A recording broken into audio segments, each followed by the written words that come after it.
Alright everybody, welcome back to Skyway Classics YouTube channel. We're now taking a lovely little ride in our first gen Camaro here, 1967 Camaro hardtop. Of course, you can see the one we have here featuring a very nice dark blue exterior. Some modifications you may see, of course, is the nice 2-inch cowl induction hood to give it more of a street rod kind of look.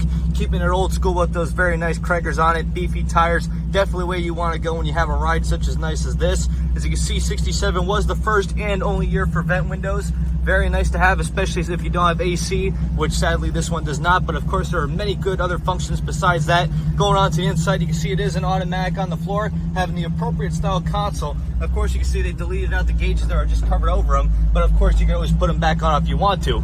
Coming across the cluster here, you can see we have some upgraded gauges here. In fact, why do you need the console gauges when you have a cool brand new cluster set with all accurate style gauges, having a nice 3-spoke wooden wheel, so beautiful to turn and so perfect in one good shape. It is amazing to tell. Of course, 67, 68 were the only years for the ignition being on the dashboard, what makes it super cool. We have the twin black bucket seats for the standardized interior. Moving on to the back, also having the standardized interior. In fact, you can even see it has the very nice dome lights on the rear sail panels there, which makes it very beautiful. Of course, even the door panels are in very good shape. This car is actually what I'd like to call maybe a little bit of a Pro Street because of the way the handles, but also the way it looks. But as we move on to the engine bay, featuring a very nice LS swap, of course you can see LS swap is definitely the way to go if you're looking for a cruiser car or a rider car such as this. In fact, even so, having good brakes and power steering, this is the kind of car that you can make into a daily cruiser and definitely show off to all friends and family. Even now, we can give you a little bit of a brake check to show you how good the brakes are on this lovely little ride.